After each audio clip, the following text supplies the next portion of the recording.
Market లో invest చేసి మీ డబ్బులు డబుల్ చేసుకోవాలనుకుంటున్నారా? సుందరరామిరెడ్డి గారి సెమినార్ కి అటెండ్ అవ్వండి.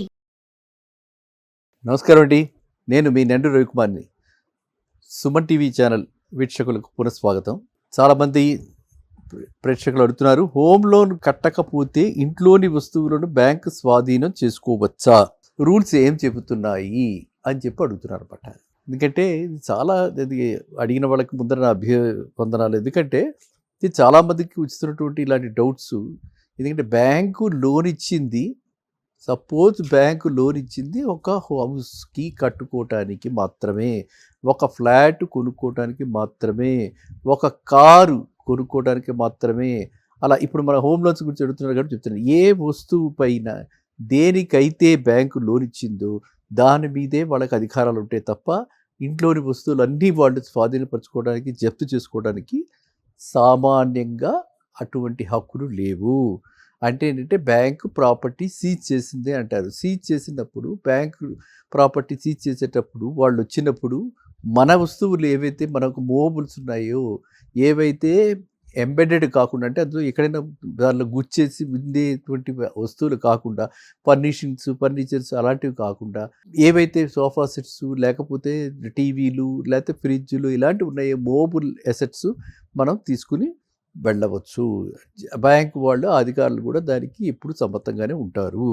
అయితే కొన్నిసార్లు ఏమవుతుందనంటే, లబ్ధిదారులు ఎవరైతే లోను డిఫాల్ట్ అయ్యి ఎవరైతే ఉన్నారో, కట్టని వాళ్ళు ఉన్నారో, వాళ్ళు కోర్టుకి వెళ్ళటం, లేకపోతే బ్యాంకు వాళ్ళు సహకరించట్లేదని చెప్పి కోర్టుకు వెళ్ళి వాళ్ళు తీసుకొచ్చుకోవటం, అలాంటి పరిస్థితుల్లో మాత్రమే వాళ్ళు రావటం, బ్యాంక్ అధికారులు కానీ ఆ రుణం ఇచ్చినటువంటి వాళ్ళు కానీ వాళ్ళు రావటం, ఖచ్చితంగా ఆ ఇంటిలో ఉన్న వస్తువులన్నిటినీ కూడా జప్తు చేసుకోవటం.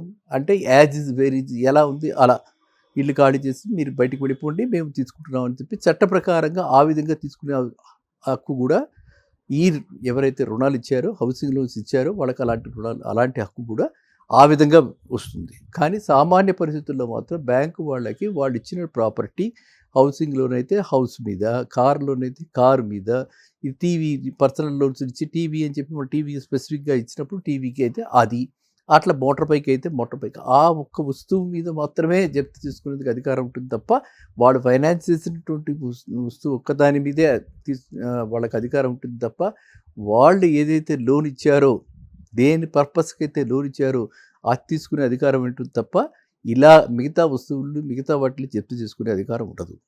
అది ఒకటి.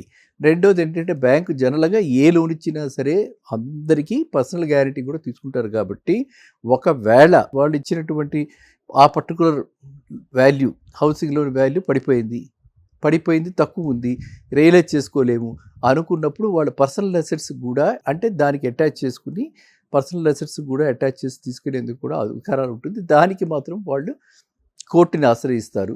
కోర్టు యొక్క డైరెక్షన్స్ని బట్టి, కోర్టు యొక్క తీర్పుని బట్టి, కోర్టు ఇచ్చినటువంటి వీళ్ళకి అధికారాన్ని బట్టి ఆ విధంగా ఆ మిగతా అసెట్స్ కూడా జప్తు తీసుకుని వాళ్ళకి రావాల్సింది రాబట్టుకుని ఏదైనా మిగిలితే అవి మళ్ళీ ఆ రుణ గ్రహీతకి ఇవ్వటం కూడా జరుగుతుంది. సో అలాంటి పరిస్థితుల్లో మాత్రమే అవి జరుగుతుంది. కాబట్టి ఎవరు కూడా ఇట్లాంటి కంగారు మాత్రం పడకండి. అండ్ జనరల్గా దీంట్లో సర్ఫేసీ యాక్ట్ అని చెప్పి ఉంది మనకి. దానిలో 2 స్టేజెస్లో 90 days దాకా టైం ఉంటుంది. నోటీసులు ఇవ్వడం జరుగుతుంది, ఫాలోఅప్ చేయడం జరుగుతుంటుంది. ఆ తర్వాత మాత్రమే ఇలాంటివి జరుగుతాయి. ఆక్షన్ నోటీస్ వచ్చి ఆ తర్వాత ఇలాంటివి జరుగుతాయి. కాబట్టి ఎవరికి ఇటువంటి పరిస్థితులు రాకూడదని కోరుకుంటున్నాం, నెంబర్ 1. నెంబర్ 2, ఇలాంటి పరిస్థితులు వస్తే మాత్రం మీరు సహకరించి మీకు మీరుగా బయ్యర్ని కూడా వెతుక్కుని ఆ బయ్యర్ తోటి మీరు డైరెక్ట్గా బ్యాంక్ కట్టిస్తే మీకు చాలా లాభదాయకం ఇందులో. ఎందుకంటే ఎన్నో లొసుగులు ఉంటాయి. బ్యాంక్ ఆక్షన్ చేసినప్పుడు మనకు వచ్చే రియలైజేషన్ చాలా తక్కువ ఉంటుంది. అదే మనంతటగా మనం ప్రయత్నించి కోఆపరేట్ చేసి బ్యాంకు వాళ్ళకి మనకు తెలిసిన వాళ్ళ ద్వారా మనం అమ్ముకోవటం, మనకు తెలిసిన వాళ్ళకి అమ్ముకోవటం, ఇలాంటిది ఏదైనా చేసుకుంటే మనకు కొంచెం లాభం ఎక్కువ ఉంటుంది. కాబట్టి యాజ్ ఎ రూల్ మీరు అడిగారు కాబట్టి బ్యాంకుకి మాత్రం as a rule, as a principle వాళ్ళు ఇచ్చిన దాని మీద మాత్రమే, హౌసింగ్ లోన్ అయితే హౌస్ ఏ పర్టికులర్ హౌస్కి ఇచ్చారో ఆ హౌస్ జప్తు చేసుకునేందుకు మాత్రమే ఉంటుంది తప్ప ఆ హౌస్లో ఉన్నటువంటి ఐటమ్స్ అన్నిటినీ కూడా వాళ్ళు సీజ్ చేయడానికి అధికారం లేదు. That is as a rule. But ఎక్సెప్షనల్లో ఎప్పుడైనా ఇలా కోర్టులో దాకా వెళ్ళి అట్లా అటాచ్మెంట్ తెచ్చి అలాంటివి కూడా తీసుకోవడానికి ఆస్కారం ఉంటుంది. అందరికీ నేను ఐ థింక్ నా వివరణ పూర్తిగా అంటే అందరికీ క్లియర్గా ఉందని అనుకుంటున్నాను. ఇది చాలామందికి వచ్చినటువంటి ఇలాంటి డౌట్స్. ఎందుకంటే బ్యాంకు లోన్ ఇచ్చింది, సపోజ్ బ్యాంకు లోన్ ఇచ్చింది ఒక హౌస్కి కట్టుకోవటానికి మాత్రమే, ఒక ఫ్లాట్ కొనుక్కోవటానికి మాత్రమే, ఒక కారు కొనుక్కోవడానికి మాత్రమే. అలా ఇప్పుడు మన హోమ్ లోన్స్ గురించి అడుగుతున్నారు కాబట్టి చెప్తున్నాను. ఏ వస్తువు పైన దేనికైతే బ్యాంకు లోన్ ఇచ్చిందో దాని మీదే వాళ్ళకి అధికారాలు ఉంటాయి తప్ప ఇంట్లోని వస్తువులన్నీ వాళ్ళు స్వాధీనపరచుకోవడానికి, జప్తు చేసుకోవడానికి సామాన్యంగా అటువంటి హక్కులు లేవు. అంటే ఏంటంటే బ్యాంకు ప్రాపర్టీ సీజ్ చేసిందే అంటారు. సీజ్ చేసినప్పుడు బ్యాంకు ప్రాపర్టీ సీజ్ చేసేటప్పుడు వాళ్ళు వచ్చినప్పుడు మన వస్తువులు ఏవైతే మనకు మూవబుల్స్ ఉన్నాయో, ఏవైతే ఎంబెడెడ్ కాకుండా అంటే అందులో ఎక్కడైనా దానిలో గుచ్చేసి ఉండేటువంటి వస్తువులు కాకుండా, ఫర్నిచర్స్ అలాంటివి కాకుండా, ఏవైతే సోఫా సెట్స్ లేకపోతే టీవీలు లేకపోతే ఫ్రిడ్జ్లు ఇలాంటివి ఉన్నాయో మూవబుల్ అసెట్స్ మనం తీసుకుని వెళ్ళవచ్చు. బ్యాంక్ వాళ్ళు అధికారులు కూడా దానికి ఎప్పుడు సమ్మతంగానే ఉంటారు. అయితే కొన్నిసార్లు ఏమవుతుందనంటే లబ్ధిదారులు ఎవరైతే లోను డిఫాల్ట్ అయ్యి ఎవరైతే ఉన్నారో, కట్టని వాళ్ళు ఉన్నారో వాళ్ళు కోర్టుకి వెళ్ళటం, లేకపోతే బ్యాంకు వాళ్ళు సహకరించట్లేదని చెప్పి కోర్టుకు వెళ్ళి వాళ్ళు తీసుకొచ్చుకోవటం, అలాంటి పరిస్థితుల్లో మాత్రమే వాళ్ళు రావటం, బ్యాంక్ అధికారులు కానీ ఆ రుణం ఇచ్చినటువంటి వాళ్ళు కానీ వాళ్ళు రావటం, ఖచ్చితంగా ఆ ఇంటిలో ఉన్న వస్తువులన్నిటినీ కూడా జప్తు చేసుకోవటం. అంటే యాజ్ ఇస్ వేర్ ఇస్, ఎలా ఉంది అలా ఇల్లు ఖాళీ చేసి మీరు బయటకు వెళ్ళిపోండి, మేము తీసుకుంటున్నాం అని చెప్పి చట్ట ప్రకారంగా ఆ విధంగా తీసుకునే హక్కు కూడా ఈ ఎవరైతే రుణాలు ఇచ్చారో, హౌసింగ్ లోన్స్ ఇచ్చారో వాళ్ళకి అలాంటి హక్కు కూడా ఆ విధంగా వస్తుంది. కానీ సామాన్య పరిస్థితుల్లో మాత్రం బ్యాంకు వాళ్ళకి వాళ్ళు ఇచ్చిన ప్రాపర్టీ, హౌసింగ్ లోన్ అయితే హౌస్ మీద, కార్ లోన్ అయితే కారు మీద, ఈ టీవీ పర్సనల్ లోన్స్ ఇచ్చి టీవీ అని చెప్పి మన టీవీ స్పెసిఫిక్గా ఇచ్చినప్పుడు టీవీకి అయితే అది, అట్లా మోటార్ బైక్ అయితే మోటార్ బైక్, ఆ ఒక్క వస్తువు మీద మాత్రమే జప్తు చేసుకునేందుకు అధికారం ఉంటుంది తప్ప వాళ్ళు ఫైనాన్స్ చేసినటువంటి వస్తువు ఒక్కదాని మీదే వాళ్ళకి అధికారం ఉంటుంది తప్ప వాళ్ళు ఏదైతే లోన్ ఇచ్చారో, దేని పర్పస్కి అయితే లోన్ ఇచ్చారో అది తీసుకునే అధికారం ఉంటుంది తప్ప ఇలా మిగతా వస్తువులు మిగతా వాటిని జప్తు చేసుకునే అధికారం ఉండదు. అది ఒకటి.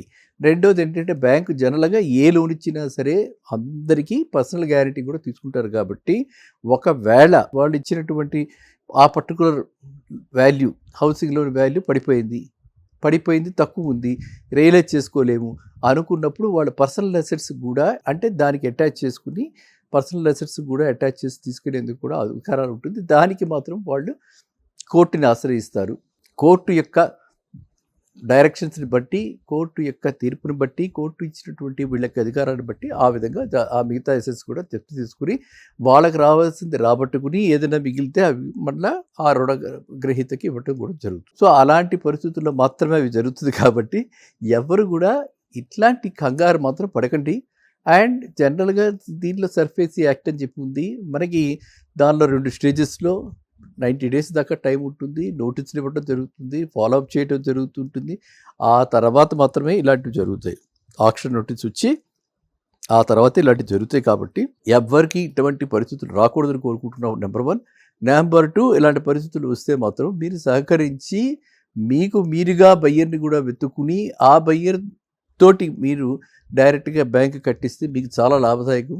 ఇందులో ఎందుకంటే ఎన్నో లొసుగులు ఉంటాయి. బ్యాంక్ ఆక్షన్ చేసినప్పుడు మనకు వచ్చే రియలైజేషన్ చాలా తక్కువ ఉంటుంది. అదే మనంతటగా మనం ప్రయత్నించి కోఆపరేట్ చేసి బ్యాంకు వాళ్ళకి మనకు తెలిసిన వాళ్ళ ద్వారా మనం అమ్ముకోవటం, మనకు తెలిసిన వాళ్ళకి అమ్ముకోవటం ఇలాంటిది ఏదైనా చేసుకుంటే మనకు కొంచెం లాభం ఎక్కువ ఉంటుంది. కాబట్టి యాజ్ ఎ రూల్ మీరు అడిగారు కాబట్టి బ్యాంకుకి మాత్రం as a rule, as a principle వాళ్ళు ఇచ్చిన దాని మీద మాత్రమే, హౌసింగ్ లోన్ అయితే హౌస్ ఏ పర్టికులర్ హౌస్కి ఇచ్చారో ఆ హౌస్ జప్తు చేసుకునేందుకు మాత్రమే ఉంటుంది తప్ప ఆ హౌస్లో ఉన్నటువంటి ఐటమ్స్ అన్నిటినీ కూడా వాళ్ళు సీజ్ చేయడానికి అధికారం లేదు. That is as a rule. But ఎక్సెప్షనల్లో ఎప్పుడైనా ఇలా కోర్టులో దాకా వెళ్ళి అట్లా అటాచ్మెంట్ తెచ్చి అలాంటివి కూడా తీసుకోవడానికి ఆస్కారం ఉంటుంది. అందరికీ నేను ఐ థింక్ నా వివరణ పూర్తిగా అంటే అందరికీ క్లియర్గా ఉందని అనుకుంటున్నాను. ఓకేనా? మళ్ళీ కలుద్దాం నెక్స్ట్ వీడియోలో. నమస్కారం.